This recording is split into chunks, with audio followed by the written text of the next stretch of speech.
watermark, how can you tell if an image is AI generated?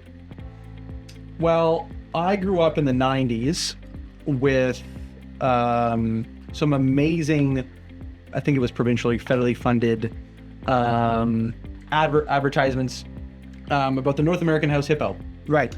And this is before social media, this is before everything. And they are, if you're not familiar with that commercial, they should run that commercial every day. They should have never turned it off. The primary premise of that commercial is to say that advertisers or that people can make things look like anything they want in order to persuade you for something that they find that they want you to do. And it was a very cute hippo eating peanut butter on toast, and it was great. It was a great commercial. One of my favorites. If memory serves, people didn't stick around for the disclaimer at the end of the commercial, and demand for house hippos surged when this commercial was on air, which is wild. Yeah, which is wild. They should bring that back. So great.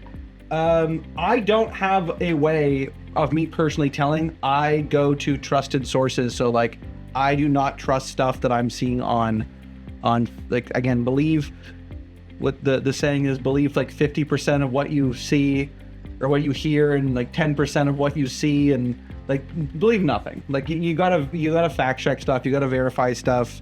It's only gonna get harder, like as more and more content comes out that is generated through AI. But normally it's like, does it pass a smell test for me? It's like, why am I not seeing it? If I'm seeing it in one place, if it was really true, I would be seeing it everywhere. Yeah, I mean, so there's some telltale signs you can look for. AI still struggles with hands. Still struggles with hands. That won't always be true, but look for extra fingers or missing fingers, and that can be a good way to tell if an image is AI generated.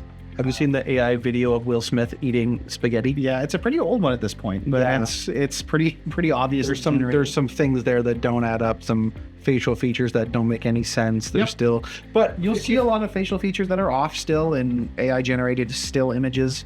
On the video side of things, some of it's gotten pretty impressive, but it's even easier to tell an AI generated video than an image. Often the movements will look unnatural. Sometimes you'll see inconsistencies from the beginning of the video to the end of the video, like objects will change shape or properties as the video progresses.